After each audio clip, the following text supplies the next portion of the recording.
Break तो बाद दर्शकों का स्वागत है। ਅਸੀਂ लगातार गलबात कर रहे हैं इस वेले कोरोना की स्थिति की है, लोगों ਦੇ ਵਿੱਚ किस तरीके ਦੀਆਂ ਸਮੱਸਿਆਵਾਂ ਨੇ, ਮੁਸ਼ਕਲਾਂ ਦਾ ਸਾਹਮਣਾ ਲੋਕਾਂ ਨੂੰ ਕਰਨਾ ਪੈ ਰਿਹਾ। ਜਿਹੜੇ ਲੋਕ ਖਾਸ ਤੌਰ ਤੇ ਜਿਨ੍ਹਾਂ ਨੂੰ ਲੱਛਣ ਦਿਖਦੇ ਨੇ ਜਾਂ ਜਿਹੜੇ ਲੋਕ ਪੋਜ਼ਿਟਿਵ ਨੇ। ਸਾਡੇ ਨਾਲ ਦੋ ਸੀਨੀਅਰ ਡਾਕਟਰਸ ਡਾਕਟਰ ਮਿਨੇ ਵਰਮਾ ਐਮਡੀ ਮੈਡੀਸਨ ਨੇ ਔਰ ਡਾਕਟਰ ਐਸਪੀਐਸ ਬੇਦੀ ਨੇ ਕਲੀਨਿਕਲ ਸਰਵਿਸ ਤੇ ਜੁੜੇ ਹੋਏ ਨੇ, ਦਰਸ਼ਕਾਂ ਦੇ ਸਵਾਲਾਂ ਦੇ ਜਵਾਬ ਦੇ ਰਹੇ ਨੇ।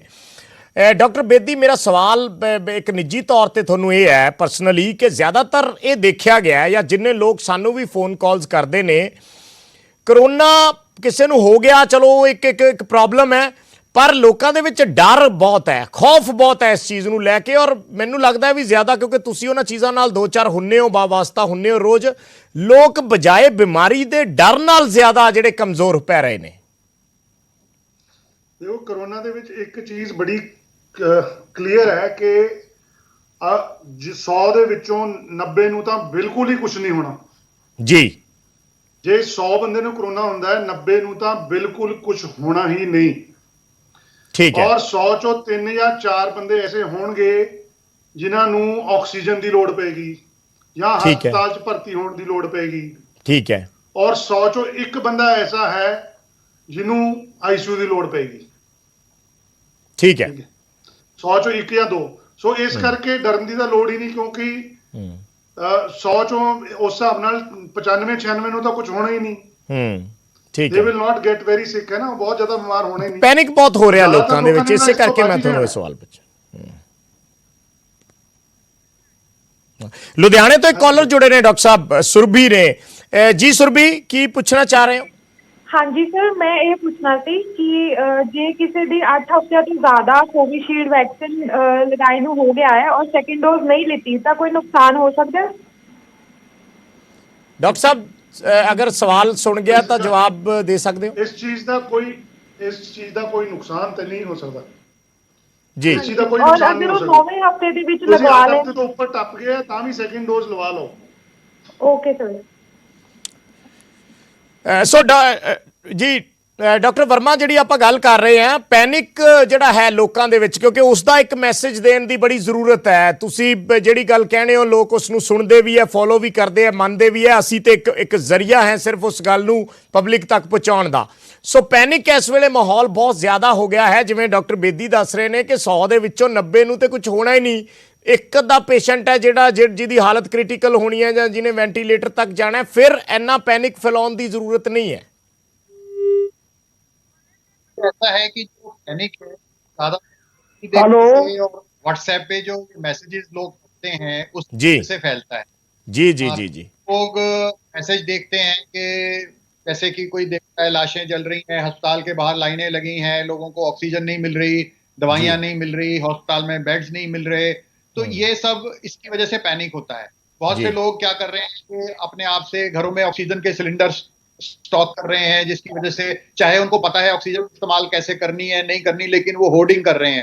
बहुत से लोग दवाइयों को होर्डिंग कर रहे हैं, चाहे उनको लगानी है या नहीं लगानी, जिसकी वजह से मार्केट में स्केर्सिटी हो रही है। इसकी वजह से कई चीजों की प्राइसिंग बढ़नी शुरू हो गई, क्योंकि लोग उसकी प्रॉफिटियरिंग कर रहे हैं, होर्डिंग कर रहे हैं।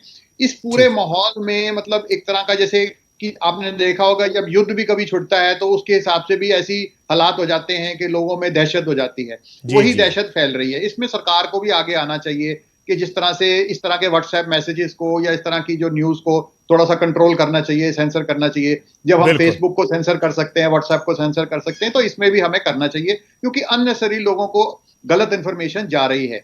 बिल्कुल। और थोड़ा सा हमें पॉजिटिव साइड को भी देखना चाहिए। क्या होता है कि जब इन्फेक्टिविटी रेट इतना ज्यादा बढ़ जाता है, बीमारी इतनी ज्यादा बढ़ जाती है, तो हम लोग धीरे धीरे हर्ड इम्यूनिटी की तरफ जा रहे हैं। आप में से जो लोग समझते हैं कि हर्ड इम्यूनिटी क्या होती है, जब ज्यादा लोगों में इन्फेक्शन फैल जाती है और जितने ज्यादा लोग बीमार होंगे उनको उतनी ज्यादा लोगों को इम्यूनिटी बन जाएगी। जितने ज्यादा लोगों में इम्यूनिटी बनेगी उतने कम लोग बीमार पड़ेंगे। जितने कम लोग बीमार पड़ेंगे, जब हर्ड इम्यूनिटी मतलब करीब 50-60% लोगों में हो जाएगी, तो बीमारी अपने आप ही कंट्रोल हो जाएगी। अपने आप कंट्रोल हो जैसे पिछले फर्स्ट वेव आई थी उस वक्त करीबन आपने देखा था कि फर्स्ट पीक के बाद इन्फेक्टिविटी एकदम कम हो गई थी। इस वक्त भी ऐसा लोग एक्सपर्ट्स कह रहे हैं कि 15 मई के आसपास ये पीक आ जाएगी और उसके बाद से वेव ये सेकंड पीक खत्म हो जाएगी और धीरे धीरे से हम लोग हर्ड इम्यूनिटी की तरफ बढ़ जाएंगे और फिर केसेस कम होने शुरू हो जाएंगे। ऐसा ही हमें उम्मीद है। और जितना जितना गवर्नमेंट वैक्सीनेशन बढ़ाती जाएगी उस हिसाब से फिर लोगों की इम्यूनिटी और कुछ ये इन्फेक्शन बढ़ रही हैं, उसकी वजह से इम्यूनिटी बढ़ेगी, कुछ वैक्सीनेशन की वजह से इम्यूनिटी बढ़ेगी, और ये सब मिला के कुल इसका जो क्यूमुलेटिव इफेक्ट है, तो हमें पॉजिटिव साइड को भी सोचना चाहिए। हमें ये नहीं भूलना चाहिए कि दुनिया के सबसे बेहतरीन डॉक्टर इंडिया में होते हैं। आप चाहे अमेरिका चले जाइए या कहीं चले जाइए, सबसे अच्छे डॉक्टर, इंफ्रास्ट्रक्चर भले ही हमारे पास अच्छा ना हो, लेकिन डॉक्टर सबसे बेहतरीन हिंदुस्तान में होते हैं। यही डॉक्टर वहां पे भी ट्रीटमेंट करते हैं और हम यहाँ पे भी करेंगे, और हम इसको पहले भी मैनेज करते आए हैं और अब भी करेंगे। आज ऐसा नहीं है कि अस्पतालों में बेड्स नहीं है। हो सकता है कुछ हॉस्पिटल्स में ये सिचुएशन हो गई है कि बेड्स नहीं है, हाँ, गवर्नमेंट इंफ्रास्ट्रक्चर में मुश्किल हो सकती है, लेकिन बहुत सारे प्राइवेट बेड्स हॉस्पिटल ऐसे हैं सिचुएशन भी डॉक्टर साहब पैनिक करके ही हुई है, अवेलेबल है।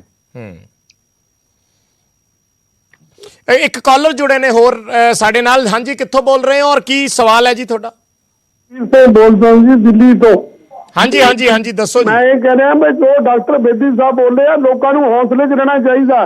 ਬਿਲਕੁਲ थोड़ा बहुत अपना ख्याल रखो। अपना किसी ने भी कोई जो बच्चा छोटा होता तो माँ बाप ख्याल रखते हैं, हुण सानू अपना ख्याल आप रखना चाहिए। कपड़ा मास्क पा के चलना चाहिए, बंदे तो दूरी बना के रहो और हौसले में रहो, माइनस गल्लां मत सोचो।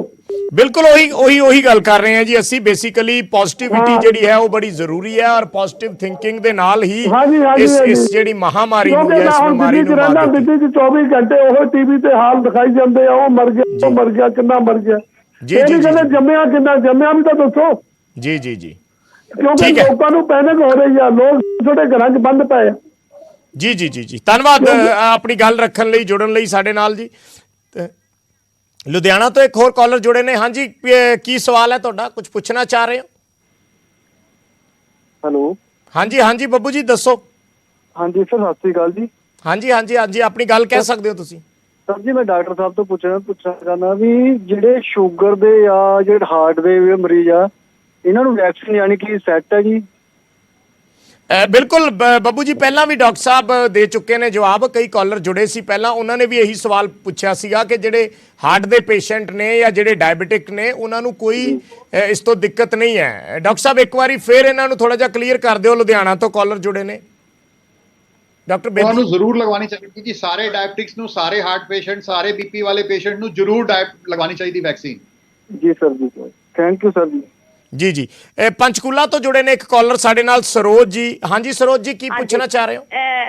ਸਰ, ਮੈਂ ਪੁੱਛਣਾ ਚਾਹ ਰਹੀ ਹਾਂ ਕਿ ਮੇਰਾ 24 ਨੂੰ 1 ਮੰਥ ਹੋ ਰਿਹਾ ਹੈਗਾ ਪਹਿਲਾ ਵੈਕਸੀਨ ਲਗਵਾਏ ਤੇ। ਜੀ ਜੀ। ਤੇ ਮੈਨੂੰ ਨੈਕਸਟ ਡੇਟ 30th ਅਪ੍ਰੈਲ ਮਿਲੀ ਹੈ, ਤੇ ਮੈਨੂੰ ਲਗਵਾ ਲੈਣਾ ਚਾਹੀਦਾ ਜਾਂ 6 ਔਰ 8 ਵੀਕ ਦੇ ਵਿੱਚ ਹੀ ਲਗਵਾਉਣਾ ਚਾਹੀਦਾ?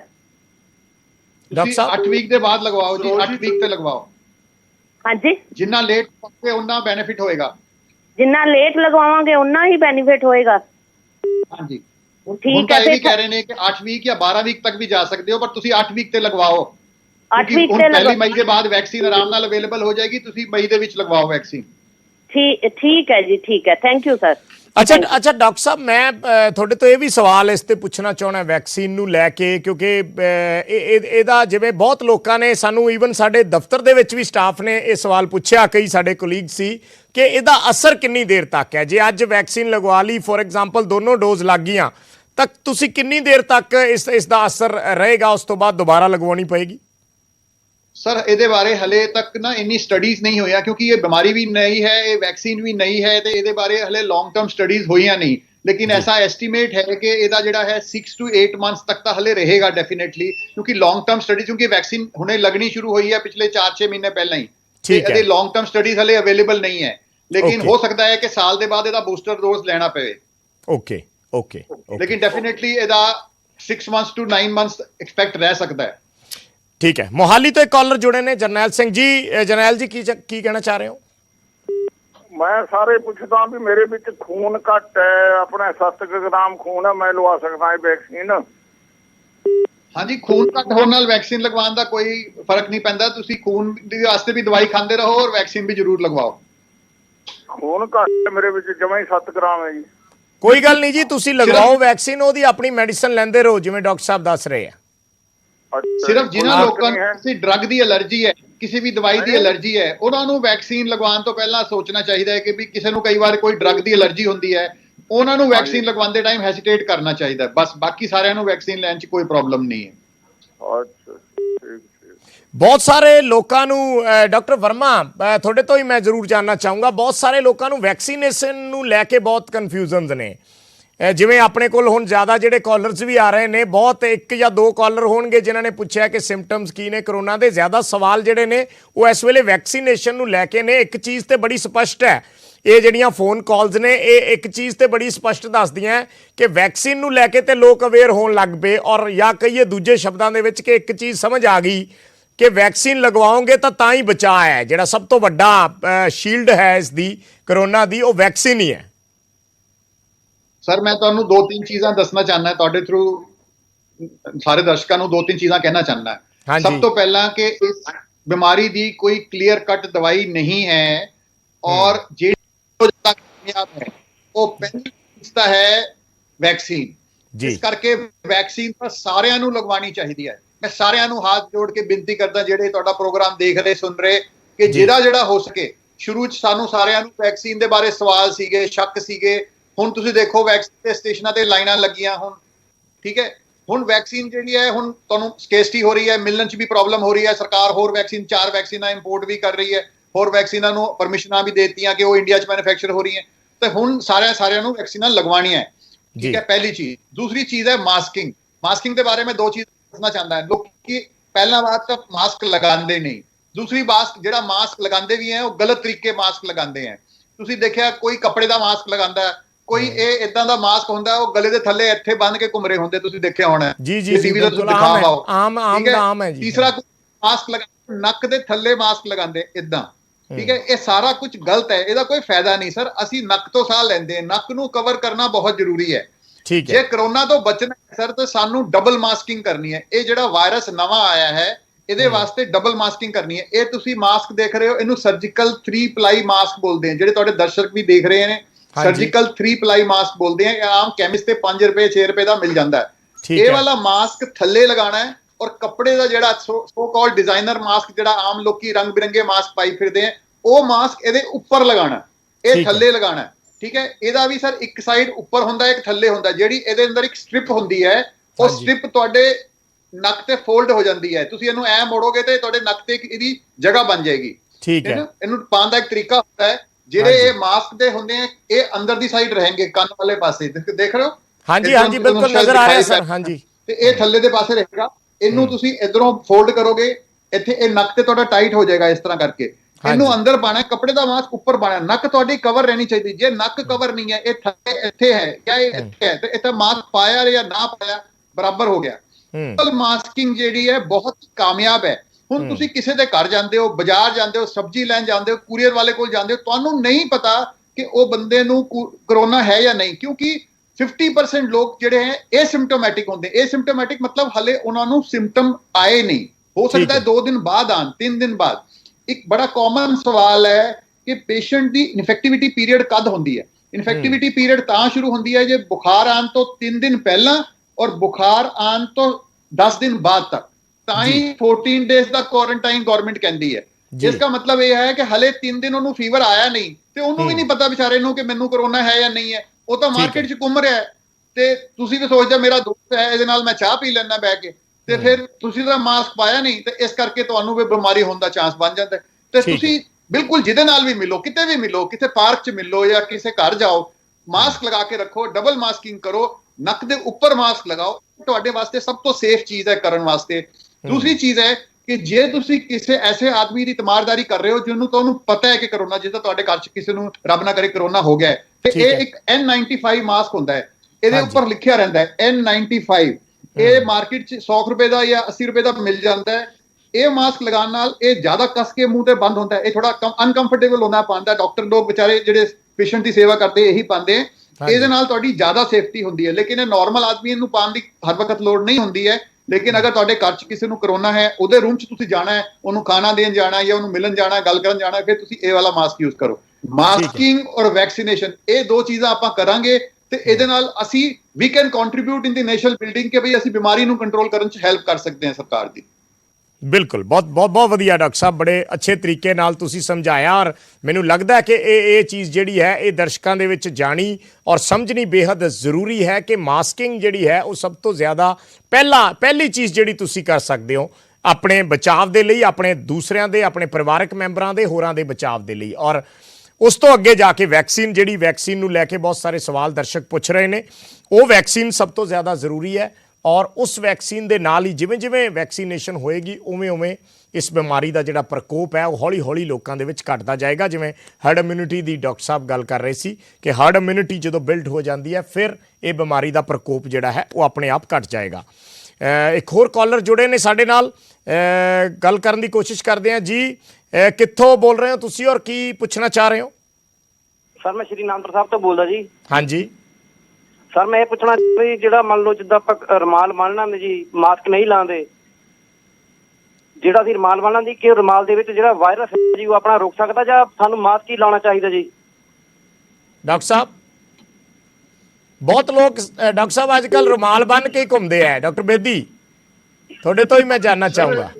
ਦੇਖੋ ਦੋ ਫਾਇਦੇ, ਦੇਖੋ ਕੁਝ ਨਾ ਬੰਨਣ ਨਾਲੋਂ ਰੁਮਾਲ ਬੰਨਣਾ ਬੈਟਰ ਹੈ ਜੀ। ਪਹਿਲੀ ਗੱਲ ਤਾਂ ਇਹ, ਹਾਂਜੀ ਜਮਾਂ ਹੀ ਕੁਝ ਨਾ ਬੰਨਣ ਨਾਲੋਂ ਰੁਮਾਲ ਬੰਨਣਾ ਬਹੁਤ ਵਧੀਆ, ਪਰ ਰੁਮਾਲ ਸਾਨੂੰ ਪ੍ਰੋਟੈਕਸ਼ਨ ਨਹੀਂ ਦਿੰਦਾ ਬਹੁਤ ਜ਼ਿਆਦਾ, ਜਿੰਨੀ ਕਿ ਇੱਕ ਟ੍ਰਿਪਲ ਲੇਅਰ, ਜਿਵੇਂ ਕਿ ਡਾਕਟਰ ਸਾਹਿਬ ਨੇ ਦੱਸਿਆ, ਇੱਕ ਟ੍ਰਿਪਲ ਲੇਅਰ ਮਾਸਕ ਕਰਦਾ। ਰੁਮਾਲ ਬੰਨਣ ਦਾ ਫਾਇਦਾ ਸਿਰਫ ਇੰਨਾ ਹੈ ਕਿ ਜੇ ਮੈਨੂੰ ਖੰਘ ਆਉਂਦੀ ਹੈ ਜਾਂ ਮੈਨੂੰ ਛਿੱਕ ਆਉਂਦੀ ਹੈ, ਉਹ ਜਿਹੜਾ ਵਾਇਰਸ ਹੈ ਮੇਰੇ ਰੁਮਾਲ ਦੇ ਅੰਦਰ ਰਹਿ ਜਾਏਗਾ, ਮੈਂ ਬਹੁਤ ਜ਼ਿਆਦਾ ਉਹਨੂੰ ਫੈਲਾਉਂਦਾ ਨਹੀਂ। ਰੁਮਾਲ ਬੰਨਣ ਵੇਲੇ ਆਲੇ ਦੁਆਲੇ ਲੀਕੇਜ ਬਹੁਤ ਹੁੰਦੀ ਹੈ ਉੱਪਰੋਂ ਤੇ ਥੱਲੇੋਂ, ਇਸ ਕਰਕੇ ਬਹੁਤ ਜ਼ਿਆਦਾ ਪ੍ਰੋਟੈਕਸ਼ਨ ਨਹੀਂ ਦਿੰਦਾ, ਪਰ ਕੁਝ ਨਾ ਬੰਨਣ ਨਾਲੋਂ ਰੁਮਾਲ ਬੰਨਣਾ ਬੈਟਰ ਹੈ। ਕੁਝ ਨਾ ਬੰਨਣ ਨਾਲੋਂ ਰੁਮਾਲ ਬੰਨਣਾ ਠੀਕ ਹੈ, ਬਟ ਕੋਸ਼ਿਸ਼ ਰਹੇ ਕਿ ਮਾਸਕ ਹੀ ਪਾਇਆ ਜਾਵੇ। ਪਟਿਆਲਾ ਤੋਂ ਇੱਕ ਕਾਲਰ ਜੁੜੇ ਨੇ। ਹਾਂਜੀ ਕੀ ਕਹਿਣਾ ਚਾਹ ਰਹੇ ਹੋ? ਮੈਂ ਨਾ ਜੀ ਵੀਰ ਜੀ ਸਤਿ ਸ਼੍ਰੀ ਅਕਾਲ ਜੀ। ਹਾਂਜੀ ਸਤਿ ਸ੍ਰੀ ਅਕਾਲ ਜੀ। ਹਾਂਜੀ ਆ ਜਿਹੜਾ ਆਪਣਾ ਟੀਕੇ ਲੱਗ ਰਹੇ ਨੇ ਨਾ ਜੀ ਕਰੋਨਾ ਦੇ, ਹਾਂਜੀ ਵੈਕਸੀਨ, ਮੈਂ ਇਹ ਹਾਂਜੀ ਵੈਕਸੀਨ ਹੈ, ਅਸੀਂ ਇਹ ਕਹਿੰਦੇ ਆ ਜੀ ਹਰ ਇੱਕ ਵਿਅਕਤੀ ਨੂੰ ਜ਼ਰੂਰ ਲਵਾਉਣੇ ਚਾਹੀਦੇ ਨੇ ਜੀ। ਮੈਂ ਵੀ ਲਵਾਇਆ, ਮੈਂ ਆਪਣੀ ਮਾਤਾ ਨੂੰ ਵੀ ਲਵਾਇਆ ਜੀ, ਆਪਣੀ ਵਾਈਫ ਨੂੰ ਵੀ ਲਵਾਇਆ। ਤੇ ਸਭ ਤੋਂ ਬੜੀ ਚੀਜ਼ ਇਹ ਕਹਿਣਾ ਚਾਹੁੰਦੇ ਆ ਜੀ ਅਸੀਂ ਵੀ ਹਰ ਇੱਕ ਵਰਕਰ ਨੂੰ, ਹਰ ਇੱਕ ਬੰਦੇ ਨੂੰ ਮਤਲਬ ਟੀਕੇ ਜ਼ਰੂਰ ਆ ਜੀ ਲਵਾਉਣੇ ਚਾਹੀਦੇ ਨੇ। ਹਾਂਜੀ ਉਹੀ ਕੋਸ਼ਿਸ਼ ਹੈ ਜੀ ਸਾਡੀ ਵੀ ਦਰਸ਼ਕਾਂ ਤੱਕ ਇਹ ਗੱਲ ਪਹੁੰਚਾਈਏ। ਮਾਨਸਾ ਤੋਂ ਜੁੜੇ ਨੇ ਇੱਕ ਕਾਲਰ ਗੁਰਦਿਆਲ ਸਿੰਘ ਜੀ। ਹਾਂਜੀ ਗੁਰਦਿਆਲ ਜੀ ਕੀ ਪੁੱਛਣਾ ਚਾਹ ਰਹੇ ਹੋ? ਕੋਈ ਸਵਾਲ ਹੈ ਗੁਰਦਿਆਲ ਜੀ? ਕੋਈ ਸਵਾਲ ਹੈ ਤੁਹਾਡਾ? ਕੋਸ਼ਿਸ਼ ਕਰਾਂਗੇ। ਕਾਲਰ ਲਗਾਤਾਰ ਸਾਨੂੰ ਫੋਨ ਕਾਲਸ ਆ ਰਹੀਆਂ ਨੇ। ਡਾਕਟਰ ਸਾਹਿਬ ਸਾਡੇ ਨਾਲ ਜੁੜੇ ਹੋਏ ਨੇ, ਡਾਕਟਰ ਬੇਦੀ ਔਰ ਡਾਕਟਰ ਵਰਮਾ, ਜਿਹੜੇ ਬੜੇ ਇੱਕ ਅੱਛੇ ਤਰੀਕੇ ਨਾਲ ਦਰਸ਼ਕਾਂ ਨੂੰ ਸਮਝਾ ਰਹੇ ਨੇ। ਜਿਵੇਂ ਡਾਕਟਰ ਸਾਹਿਬ ਨੇ ਸਮਝਾਇਆ ਕਿ ਮਾਸਕ ਪਾਉਣਾ ਸਭ ਤੋਂ ਜ਼ਿਆਦਾ ਜ਼ਰੂਰੀ ਹੈ। ਵੈਕਸੀਨ ਜਿਹੜੀ ਹੈ ਉਹ ਦੂਸਰਾ ਵੱਡਾ ਐਸਪੈਕਟ ਹੈ ਕਿ ਵੈਕਸੀਨ ਜਿਹੜੀ ਹੈ ਉਹ ਵੀ ਤੁਹਾਨੂੰ ਕਾਫੀ ਹੱਦ ਤੱਕ ਉਸ ਤੋਂ ਬਾਅਦ ਬਚਾਏਗੀ। ਵੈਕਸੀਨ ਜਦੋਂ ਪੂਰੀ ਹੋ ਜਾਏਗੀ ਉਸ ਤੋਂ ਬਾਅਦ ਹੀ ਇਸ ਬਿਮਾਰੀ ਤੋਂ ਬਚਿਆ ਜਾ ਸਕਦਾ ਹੈ। ਅੰਮ੍ਰਿਤਸਰ ਤੋਂ ਇੱਕ ਕਾਲਰ ਜੁੜੇ ਨੇ ਜੀ। ਕੀ ਕਹਿਣਾ ਚਾਹ ਰਹੇ ਹੋ? ਆਪਣਾ ਨਾਮ ਦੱਸੋ ਜੀ। ਮੇਰਾ ਨਾਮ ਨਵਨੀਤ ਜੇਤਲੀ ਹਾਂਜੀ ਜੀ। ਸਰ ਮੈਂ ਪੁੱਛਣਾ ਚਾਹੁੰਦਾ ਜਿਹਨੂੰ ਇੱਕ ਵਾਰੀ ਕਰੋਨਾ ਹੋ ਜਾਏ, ਹਾਂਜੀ, ਤੇ ਉਹ ਚਲੋ ਦੂਸਰਾ ਵੈਕਸੀਨ ਕਿੰਨੀ ਦੇਰ ਬਾਅਦ ਲਵਾ ਸਕਦਾ ਜੀ? ਮੈਂ ਡਾਕਟਰ ਸਾਹਿਬ ਨੂੰ ਪੁੱਛਣਾ ਚਾਹੁੰਦਾ।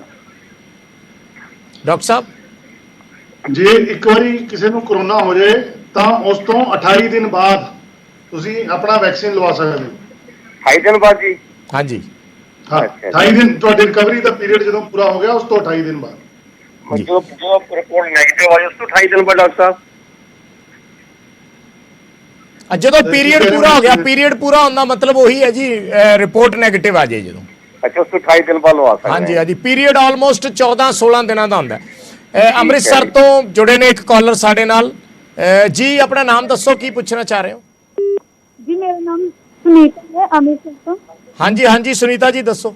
ਹਾਂਜੀ ਸਰ, ਮੇਰੇ ਹਸਬੈਂਡ ਨੂੰ ਸ਼ੂਗਰ ਹੈ, ਉਹਨਾਂ ਨੂੰ 2.5 ਸਾਲ ਹੋ ਗਏ ਆ, ਸਟੰਟ ਪਿਆ ਹੋਇਆ ਹੈ ਕਿ ਉਹ ਵੈਕਸੀਨੇਸ਼ਨ ਲਵਾ ਸਕਦੇ ਨੇ? ਬਿਲਕੁਲ ਲਵਾ ਸਕਦੇ ਆ ਜੀ। ਸਾਰੇ ਦਰਸ਼ਕਾਂ ਦੇ ਪਹਿਲਾਂ ਵੀ ਇਹੀ ਸਵਾਲ ਆਏ ਸੀ। ਜਿਹੜੇ ਹਾਰਟ ਪੇਸ਼ੈਂਟ ਨੇ ਕੋਈ ਦਿੱਕਤ ਨਹੀਂ ਹੈ, ਬਿਲਕੁਲ ਲਵਾ ਸਕਦੇ ਆ, ਜ਼ਰੂਰੀ ਹੈ ਲਵਾਉਣੀ। ਤਾਂ ਜ਼ਿਆਦਾਤਰ ਡਾਕਟਰ ਸਾਹਿਬ, ਡਾਕਟਰ ਵਰਮਾ, ਜਿਵੇਂ ਆਪਾਂ ਗੱਲ ਕਰ ਰਹੇ ਹਾਂ, ਅਬ ਚਲੋ ਆਪਾਂ ਸਿੱਧੀ ਗੱਲ ਹੀ ਕਰ ਲੈਂਦੇ ਹਾਂ। ਦਰਸ਼ਕ ਪੁੱਛਣਾ ਚਾਹੁੰਦੇ ਨੇ, ਕਈਆਂ ਦੇ ਫੋਨਸ ਮਿਲਦੇ ਨਹੀਂ ਗੇ। ਇੱਕ ਰਾਕੇਸ਼ ਜੁੜੇ ਨੇ ਕਾਲਰ, ਪਹਿਲਾਂ ਇੱਕ ਕਾਲ ਲੈ ਲਈਏ ਫਿਰ ਮੈਂ ਦੁਬਾਰਾ ਤੁਹਾਡੇ ਤੋਂ ਉਸੇ ਸਵਾਲ ਤੇ ਆਉਣਾ ਜੀ। ਰਾਕੇਸ਼ ਜੀ ਕੀ ਪੁੱਛਣਾ ਚਾਹ ਰਹੇ ਹੋ? ਹਾਂਜੀ ਜਿੱਦਾਂ ਮੇਰੇ ਅੱਗੇ ਤੁਹਾਡੀ ਆਵਾਜ਼ ਕਲੀਅਰ ਨਹੀਂ ਆ ਰਹੀ ਰਾਕੇਸ਼ ਜੀ, ਕੀ ਕਹਿਣਾ ਚਾਹ ਰਹੇ ਹੋ? ਮੈਂ ਕਹਿੰਦਾ ਜਿੱਦਾਂ ਮੇਰੇ ਵੈਕਸੀਨ ਲੱਗ ਗਈ ਨੇ, ਹਾਂਜੀ, ਤੋਂ ਬਾਅਦ ਅਸਰ ਕਰ ਦੂਗਾ? ਉਸ ਤੋਂ ਬਾਅਦ ਕੀ ਕਰੋਨਾ ਹੋ ਸਕਦਾ ਹੈ? ਡਾਕਟਰ ਸਾਹਿਬ ਇਹ ਸਵਾਲ ਹੈ, ਮੈਂ ਵੀ ਪੁੱਛਣਾ ਚਾਹ ਰਿਹਾ ਸੀਗਾ। ਚਲੋ ਦਰਸ਼ਕ ਆਏ ਨੇ ਫੋਨ ਕਾਲ ਤੇ ਕਿ ਜਦੋਂ ਵੈਕਸੀਨ ਲੱਗ ਗਈ ਉਸ ਤੋਂ ਬਾਅਦ ਕਰੋਨਾ ਦਾ ਕਿੰਨਾ ਕੁ ਅਸਰ ਜਿਹੜਾ ਇੱਕ ਬੰਦੇ ਦੀ ਬਾਡੀ ਤੇ ਹੋ ਸਕਦਾ ਹੈ? ਇਹ ਨਾ ਬਹੁਤ ਜ਼ਿਆਦਾ ਅੱਛਾ ਔਰ ਇੰਪੋਰਟੈਂਟ ਸਵਾਲ ਪੁੱਛਿਆ ਇਹਨਾਂ ਨੇ ਜੀ। ਜਦੋਂ ਮੈਨੂੰ ਕਰੋਨਾ ਵੈਕਸੀਨ ਲੱਗ ਗਈ, ਹਾਂਜੀ, ਤਾਂ ਉਸ ਤੋਂ 14 ਤੋਂ ਲੈ ਕੇ 21 ਦਿਨ ਲੱਗਦੇ ਆ ਮੇਰੇ ਅੰਦਰ ਐਂਟੀਬਾਡੀਜ਼ ਬਣਨ ਨੂੰ। ਠੀਕ ਹੈ। ਤਾਂ ਜੇ ਅੱਜ ਇੰਜੈਕਸ਼ਨ ਲੱਗਿਆ ਹੈ ਤਾਂ ਆਈਡਲੀ 14 ਤੋਂ ਲੈ ਕੇ 21 ਦਿਨ ਦੇ ਵਿੱਚ ਮੇਰੇ ਅੰਦਰ ਇਮਿਊਨਿਟੀ ਆਣੀ ਸ਼ੁਰੂ ਹੋਏਗੀ। ਠੀਕ ਹੈ। ਉਸ ਪੀਰੀਅਡ ਦੇ ਦੌਰਾਨ ਤਾਂ ਮੈਨੂੰ ਫੁੱਲ ਬਲੋਨ ਕਰੋਨਾ ਹੋ ਸਕਦਾ ਹੈ। ਠੀਕ ਹੈ। ਠੀਕ ਹੈ। ਵੈਕਸੀਨ ਲਵਾਉਣ ਤੋਂ ਬਾਅਦ ਤੁਹਾਨੂੰ ਇਨਫੈਕਸ਼ਨ ਹੋ ਸਕਦਾ ਹੈ, ਪਰ ਸੀਰੀਅਸ ਇਨਫੈਕਸ਼ਨ ਨਹੀਂ ਹੋਏਗਾ। ਇਹੀ ਫਾਇਦਾ ਹੈ ਵੈਕਸੀਨ ਦਾ। ਡਾਕਟਰ ਸਾਹਿਬ ਕਈਆਂ ਨੂੰ ਮੇਰੇ ਕੋਲ ਇਸ ਟਾਈਮ ਹੈਗੇ ਵੀ ਹੈ ਜਿਨ੍ਹਾਂ ਨੂੰ ਵੈਕਸੀਨ ਤੋਂ ਬਾਅਦ ਕਰੋਨਾ ਹੋਇਆ, ਪਰ ਉਹ ਆਈਸੀਯੂ ਦੀ ਸਟੇਜ ਜਾਂ ਆਕਸੀਜਨ ਦੀ ਸਟੇਜ ਜਾਣ ਤੋਂ ਬਹੁਤ ਹੀ ਕੋਈ ਮਰੀਜ਼ ਹੋਏਗਾ ਵੈਕਸੀਨ ਲਵਾ ਕੇ ਵੀ ਜਿਹੜਾ ਉਸ ਸਟੇਜ ਤੇ ਪਹੁੰਚੇਗਾ। ਜੀ ਡਾਕਟਰ ਵਰਮਾ, ਜਿਵੇਂ ਸਾਡੇ ਕਈ ਨੋਨ ਕੇਸਿਸ ਵੀ ਨੇ ਐਸੇ ਜਿਨ੍ਹਾਂ ਦੇ ਦੋਨੋਂ ਵੈਕਸੀਨ ਲੱਗ ਗਈਆਂ ਸੀ, ਉਸ ਤੋਂ ਬਾਅਦ ਵੀ ਕਰੋਨਾ ਪੋਜ਼ਿਟਿਵ ਆ ਗਏ, ਹਾਲਾਂਕਿ ਉਹਨਾਂ ਨੂੰ ਕੋਈ ਉਹ ਬਹੁਤ ਕ੍ਰਿਟੀਕਲ ਸਿਚੁਏਸ਼ਨ ਨਹੀਂ ਹੋਈ, ਨਾਰਮਲ ਬਸ ਬੁਖਾਰ ਹੋਇਆ ਔਰ ਨਿਕਲ ਗਿਆ। ਸੋ ਬਹੁਤ ਸਾਰੇ ਐਸੇ ਕੇਸਿਸ ਹੈ ਨੇ, ਲੋਕ ਜਿਹੜੇ ਦੱਸਦੇ ਨੇ ਕਿ ਉਹਨਾਂ ਨੂੰ ਵੈਕਸੀਨ ਲਗਵਾਉਣ ਤੋਂ ਬਾਅਦ ਵੀ ਹੋਇਆ। ਔਰ ਇਹ ਸਵਾਲ ਹੈ ਲੋਕਾਂ ਦੇ ਵਿੱਚ ਬੜਾ ਵੱਡਾ, ਕਈ ਇਹ ਸੋਚਦੇ ਨੇ ਕਿ ਸ਼ਾयद ਵੈਕਸੀਨ ਲਗਵਾ ਲਈ ਤੇ ਹੋ ही नहीं सकता। हाँ, ये आपने जो सवाल पूछा आपने जवाब भी खुद ही दे दिया जी। ऐसा बिल्कुल नहीं है कि कोविड वैक्सीन लगने से कोरोना नहीं हो सकता। कोविड की वैक्सीन लगने से सीरियस टाइप का कोरोना नहीं हो सकता और आप कभी वेंटिलेटर या अस्पताल में पहुंचने की नौबत आपको नहीं आएगी, इसकी गारंटी मैं आपको देता हूं। अगर आपके दोनों वैक्सीन लगी है तो कभी आपको हॉस्पिटल नहीं जाना पड़ेगा, कभी आईसीयू नहीं जाना पड़ेगा, इसकी गारंटी मैं आपको देता हूं। लेकिन ऐसा नहीं है कि आप मास्क नहीं पहनेंगे, आप सोशल डिस्टेंसिंग नहीं करेंगे तो आपको कोविड नहीं होगा, इसकी कोई गारंटी नहीं दे सकता। तो आपको फिर भी मास्क पहनना है, आपको फिर भी सोशल डिस्टेंसिंग करनी है। लेकिन अगर आपको होगा तो नॉर्मल वायरल फीवर की तरह आपको 4-5 दिन बुखार, छिड़के, गले में खराश, ऐसे सिम्टम आ सकते हैं और वो जल्दी से 4-5 दिन में ठीक हो सकते हैं। सो इस तरह आप अपनी प्रिकॉशन भी रखिए, लेकिन वैक्सीन आपकी जान बचाएगी, इस बात की पूरी जिम्मेवारी है। पूरी जिम्मेवारी है। ठीक है, बहुत बहुत धन्यवाद डॉक्टर वर्मा साडे नाल जुड़े। डॉक्टर बेदी बहुत बहुत शुक्रिया, बड़े अच्छे तरीके नाल तुसी दर्शकों के सवालों के जवाब दिते है। बहुत सारिया कन्फ्यूजन जिहड़ियां ने पब्लिक दियां वो दूर हो जांदियां और उस दे नाल नाल एक मैसेज भी जाता है कि इस तो डरन दी, घबराउण दी, पैनिक होने की जरूरत नहीं है। ये उस तरीके की बीमारी नहीं है जिन्नी साडे दिमाग ते हावी हो जाती है। सो इस करके पॉजिटिविटी दे नाल भी इस बीमारी नूं हराया जा सकता है। बाकी एहतियात रखना सब तो जरूरी है, मास्क पाने सब तो जरूरी ने और वैक्सीन जिहड़ी है वो सब तो जरूरी है और हर व्यक्ति नूं लगवाउणी चाहीदी है जिवें जिवें सरकार दे जो भी नियम नॉर्म्स होणगे उन्हां दे मुताबिक। बहुत बहुत धन्यवाद एक बार फिर डॉक्टर साहब साडे नाल जुड़न लई। तां साडी कोशिश सी इस प्रोग्राम दे जरिए और असीं रोजाना डेली बेसिस ते दर्शकों के जिहड़े सवाल लवांगे, दर्शकों तक जानकारी पहुँचावांगे। किसी दियां कन्फ्यूजनस ने रोज़ साडे नाल माहिर डॉक्टर जुड़नगे ऐसे टाइम ते और असी रोज़ दर्शकों दियां जिहड़े सवाल ने वो लैके जो किसी नूं कोई समस्या है तो कोशिश करांगे उन्हां नूं साडे जिहड़े पैनलिस्ट ने, साडे जिहड़े नाल डॉक्टर जुड़नगे माहिर ने, उन्हां दे जरिए इस चीज़ नूं सॉल्व कर सकीए, एक मैसेज पहुँचा सकीए, एक पॉजिटिविटी का एक हाँ पक्षी सुनेहा दे सकीए। न्यूज़ 18 पंजाब ते साडी ये लगातार कोशिश रहेगी। अज दे इस शो च फिलहाल इन्ना ही, एक छोटा जिहा कमर्शियल ब्रेक।